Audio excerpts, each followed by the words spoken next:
GK से एक और इम्पोर्टेंट वीडियो। टॉपिक है गुलाम वंश। इस गुलाम वंश से आप लोगों को आज की वीडियो के माध्यम से सभी महत्वपूर्ण और उपयोगी क्वेश्चन कवर करा दिए जाएंगे। संस्थापक कौन था, गुलाम वंश ने कब से कब तक शासन किया, ये सारी चीज़। भारत की पहली मुस्लिम शासिका कौन थी, तो ये सारी चीज़ आज की वीडियो में आप लोगों को कवर करा दी जाएंगी। बस आप लोगों को वीडियो को फुल वॉच करना होगा। इम्पोर्टेंट वीडियो है। पढ़ाने के लिए गुलाम वंश में बहुत सारा है, लेकिन परीक्षा के हिसाब से जो उपयोगी है वही आप लोगों को पढ़ाया जा रहा है। नमस्कार दोस्तों, मैं हूं विनोद। स्वागत है आप सभी का आपके अपने यूट्यूब चैनल पब्लिक कैरियर में।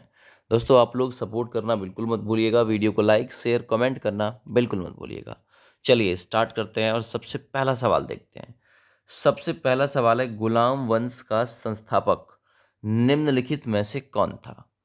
कुतुबुद्दीन ऐबक, इल्तुतमिश, आराम शाह या रुकनुद्दीन फिरोज। देखिए, गुलाम वंश मध्यकालीन भारत का एक राजवंश था। इस राजवंश का पहला शासक कुतुबुद्दीन ऐबक था और यही गुलाम वंश का संस्थापक भी था। ठीक है, जिसे मोहम्मद गौरी ने पृथ्वीराज चौहान को हराने के बाद नियुक्त किया था। इस वंश ने दिल्ली सत्ता पर 1206 ईस्वी से 1290 ईस्वी तक शासन किया था। ये याद रखिएगा, पूछ सकता है कब से कब तक। ठीक है, तो ये आप लोग इम्पोर्टेंट क्वेश्चन है, इससे जोड़कर याद रखना। चलिए आगे बढ़ते हैं अगले सवाल की तरफ। सवाल नंबर 2, गुलाम वंश का संस्थापक कुतुबुद्दीन ऐबक निम्नलिखित में से किसका गुलाम था? गुलाम का मतलब होता है दास या नौकर। ये किसका गुलाम था, मुझे बताइए जरा। मोहम्मद गजनबी, मोहम्मद गौरी, नादिर शाह या फिर अहमद शाह अब्दाली। तो मैंने अभी जस्ट सेकंड आप लोगों को इसके बारे में बताया था। यह मोहम्मद गौरी का दास था। पृथ्वीराज चौहान को हराने के बाद में इसे नियुक्त कर दिया था। ठीक है ना, मोहम्मद गौरी ने। तो ये याद रखिएगा। पृथ्वीराज चौहान को कब हराया था आपको पता होगा। 1191 में 1191 में तराइन का प्रथम युद्ध हुआ, जिसमें मोहम्मद गौरी को पृथ्वीराज चौहान ने हरा दिया। 1192 में फिर से युद्ध हुआ पृथ्वीराज चौहान और मोहम्मद गौरी के बीच। ठीक है ना, फिर हुआ क्या, पृथ्वीराज चौहान को मोहम्मद गौरी ने पराजित कर दिया। और गुलाम वंश का संस्थापक जो कुतुबुद्दीन ऐबक को कहा जाता है, ये मोहम्मद गौरी का ही गुलाम था, ये याद रखना। आगे बढ़ते हैं। गुलाम वंश का अंतिम शासक निम्नलिखित में से कौन था? जरा बताइए सवाल नंबर 3 का आंसर। नसरुद्दीन मोहम्मद, गियासुद्दीन बलबन, शमसुद्दीन कैमुर्स या इल्तुतमिश। सवाल नंबर 3 आंसर जाएगा सी ऑप्शन के साथ में। गुलाम वंश का अंतिम शासक था शमसुद्दीन कैमुर्स, सी ऑप्शन। चलिए अभी सवाल नंबर 4 पर आ गए। कुतुबुद्दीन ऐबक की 1210 ईस्वी में मृत्यु के उपरांत कौन उसका तत्कालिक उत्तराधिकारी बना था? कुतुबुद्दीन ऐबक को मृत्यु की प्राप्ति हुई, फिर उसके बाद में कौन आया था? इल्तुतमिश आया था, या फिर जालुद्दीन यलदोज आया था, नसरुद्दीन महमूद आया था, फिर आराम शाह आया था? तो उनके बाद में आया था कुतुबुद्दीन ऐबक के बाद में आराम शाह। ऑप्शन नंबर डी बिल्कुल इस सवाल का राइट आंसर हो जाएगा। ठीक है ना। देखिए, गुलाम वंश का असली नाम अगर आप लोगों से पूछे तो गुलाम वंश का असली नाम आप लोग लिख लेना, मुझे इंपॉर्टेंट क्वेश्चन लगा इसलिए लिखवा रहा हूँ। वो नाम था मामलुक वंश। मामलुक वंश, ये याद रखना, मामलुक वंश। ठीक है ना। चलो, आपसे ये भी पूछ सकता है कुतुबुद्दीन ऐबक को क्या कहा जाता है? जो कुतुबुद्दीन ऐबक है इसे लाख बख्श भी कहा जाता है। लाख बख्श के नाम से भी इसे जाना जाता है, कुतुबुद्दीन ऐबक को। आगे बढ़ता हूँ सवाल नंबर 5 की तरफ। 40 अमीरों के दल का दमन किसने किया था?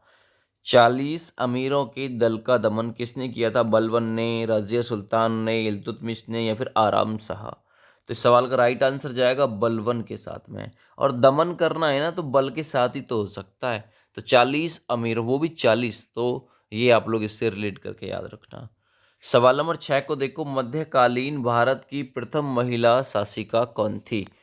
प्रथम महिला शासिका मध्यकालीन भारत की कौन थी? चांद बीबी, रजिया सुल्तान, रानी दुर्गावती, नूरजहां। तो सही आंसर आएगा इल्तुतमिश की पुत्री थी रजिया सुल्तान। 1236 से 1240 तक इसने शासन किया था और ये भारत की प्रथम महिला शासिका थी दोस्त। आगे बढ़ते हैं, किस तुर्क सुल्तान ने शुद्ध अरबी के सिक्के जारी किए थे? शुद्ध अरबी के सिक्के, आराम शाह, बलबन, इल्तुतमिश या फिर कुतुबुद्दीन ऐबक।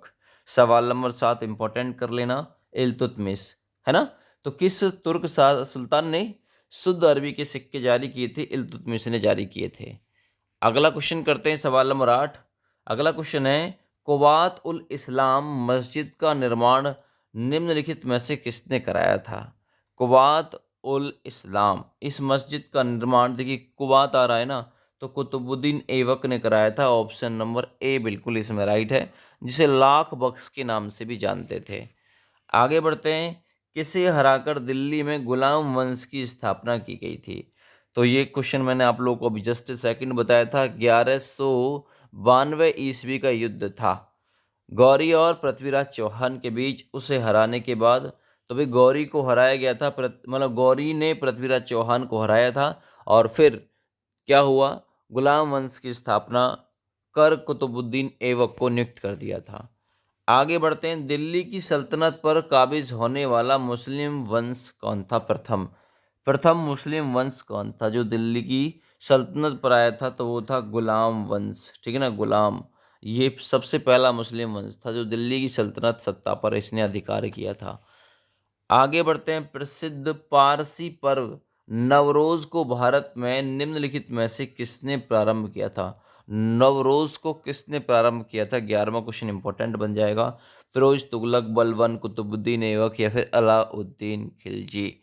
तो राइट आंसर जाएगा बी ऑप्शन के साथ में बलबन, है ना। बलबन ने प्रारंभ किया था नवरोज पर्व को, पारसी धर्म में मनाया जाता है ये।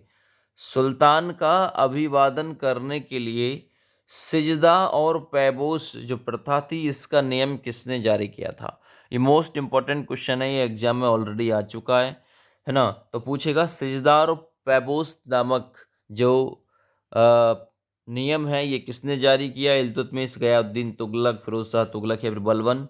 तो ये बलबन ने जारी की थी सिजदा और पैबोस, ठीक है ना, प्रथा।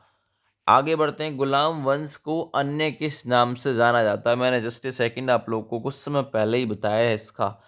तो ममलूक वंश या तुर्क साम्राज्य, मिजान साम्राज्य, गौरी साम्राज्य। तो गुलाम वंश को जाना जाता है ममलूक साम्राज्य के नाम से, ए विकल्प राइट हो जाएगा।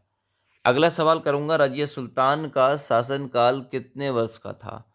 तो रजिया सुल्तान मैंने बताया था 1236 से लेके 1240 तक ये बैठी थी और 1206 से लेकर 1290 तक टोटल मिला के गुलाम वंश ने शासन किया था दिल्ली सल्तनत पे, ठीक है। तो 4 साल का इसका शासन था। 14 नंबर ए विकल्प बिल्कुल इसका राइट हो जाएगा। आगे बढ़ते हैं, ये प्रथम महिला शासिका थी मुस्लिम। निम्नलिखित में से किस शासक का कार्यकाल 4 वर्ष का था लगभग? तो कौन सा शासक था इनमें से जिसका शासनकाल भी लगभग 4 ही वर्ष का था? सवाल नंबर 15 बहुत ही मोस्ट इंपॉर्टेंट क्वेश्चन है, कुतुबुद्दीन ऐबक। कुतुबुद्दीन ऐबक का लगभग 4 वर्ष का कार्यकाल था, ठीक है। आगे बढ़ते हैं, गुलाम वंश के किस शासक ने अपनी राजधानी लाहौर से दिल्ली स्थानांतरित कर दी थी? कौन था?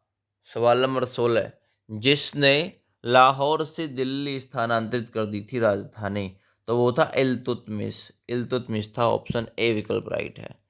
आगे बढ़ते हैं, एकता प्रथा को, है ना, संस्थिक या फिर जैसे कि बोलते हैं ना संस्थनिक, संस्थनिक का मतलब होता है संस्था का दर्जा किसने दिया था? एकता प्रणाली को संस्था का दर्जा किसने दिया था? सवाल नंबर 17 मोस्ट इंपॉर्टेंट है। इल्तुतमिश ने दिया था एकता प्रणाली को, एकता प्रथा को, है ना, एक संस्था का दर्जा। तो 17 के लिए बी विकल्प राइट है दोस्त। 18वां क्वेश्चन कर लेते हैं, दिल्ली पर शासन करने वाले निम्न गुलाम वंश शासकों का कालानुक्रम क्या हो सकता है? आपके अनुसार क्या हो सकता है? सबसे पहले कौन आया? इल्तुतमिश, फिर राजिया सुल्तान, फिर नसरुद्दीन, फिर बलबन। आप कहेंगे वो तो गायब है इसमें से, कुतुबुद्दीन ऐबक उसके बाद के हैं ये। इल्तुतमिश, फिर रजिया सुल्तान आई, फिर नसरुद्दीन और फिर बलवन आया। आगे बढ़ते हैं। रजिया सुल्तान को किस वर्ष गद्दी से हटाया गया? सवाल नंबर 19 इंपॉर्टेंट क्वेश्चन बनेगा ये। 1236 से 1240 तक रही थी, तो 1240 में गद्दी से हटा दिया गया। अगला क्वेश्चन करिए, भारत की पहली मुस्लिम शासिका कौन थी? ऑलरेडी आपको मालूम है अब तो, रजिया सुल्तान भारत की पहली महिला मुस्लिम शासिका थी। आगे बढ़ते हैं। किसके शासनकाल में चंगेज खान सिंधु नदी के तट पर आया था? 21 नंबर क्वेश्चन इंपॉर्टेंट है। इल्तुतमिश के शासनकाल में चंगेज खान सिंधु नदी के तट पर आया था, याद रखना। आगे बढ़ते हैं। दिल्ली का वह मध्यकालीन शासक कौन था जो मूलतः तुर्की से था और जिसकी मौत पोलो या चौगान खेलते हुए हो गई थी और ये घोड़े से गिरकर इसकी मृत्यु हुई थी? इंपॉर्टेंट क्वेश्चन है, ऑलरेडी ये क्वेश्चन भी आ चुका है। तो कुतुबुद्दीन ऐबक था जो चौगान खेल रहा था और घोड़े से गिरने से उसकी मृत्यु हो गई थी, याद रखना। ठीक है भैया। और इसका शासनकाल लगभग 4 वर्ष के आसपास का था। बलवन को नाइब ए मुमालिक का पद किस शासक ने दिया था, है ना? यह किस शासन काल के में प्राप्ति हुई थी? बलवन को नाइब ए मुमालिक का पद किस शासक के शासनकाल में प्राप्त हुआ? मसूद शाह, बहराम शाह, नसरुद्दीन मोहम्मद या इल्तुतमिश?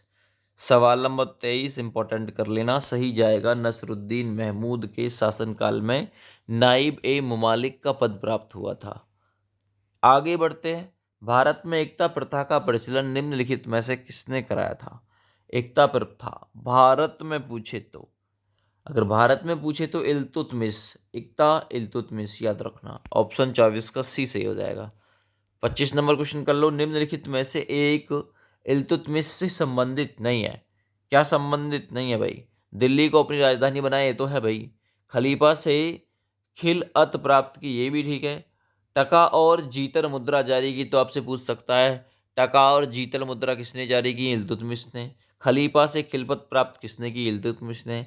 दिल्ली को अपनी राजधानी बनाया लाहौर से स्थानांतरित करके, इल्तुतमिश। तो दीवान ए अर्ज विभाग की स्थापना इसने नहीं की थी, ये इसमें से अलग हो जाएगा। अगला क्वेश्चन है, निम्नलिखित में से कौन सा कथन बलवन के बारे में बिल्कुल सही नहीं है?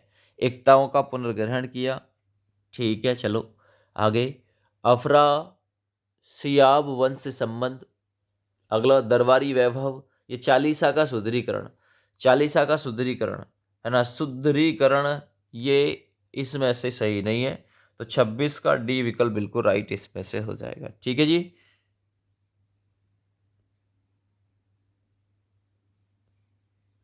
गुलाम वंश का दूसरा शासक कौन था? तो भाई गुलाम वंश का दूसरा शासक कौन था? पहला कुतुबुद्दीन ऐबक हो गया भाई। ठीक है। रजिया सुल्तान किसकी बेटी थी? इल्तुतमिश की। चलो यही क्वेश्चन बहुत है आपके, यही क्वेश्चन बार बार रिपीट होते हैं। थैंक यू, बाय बाय, जय हिंद।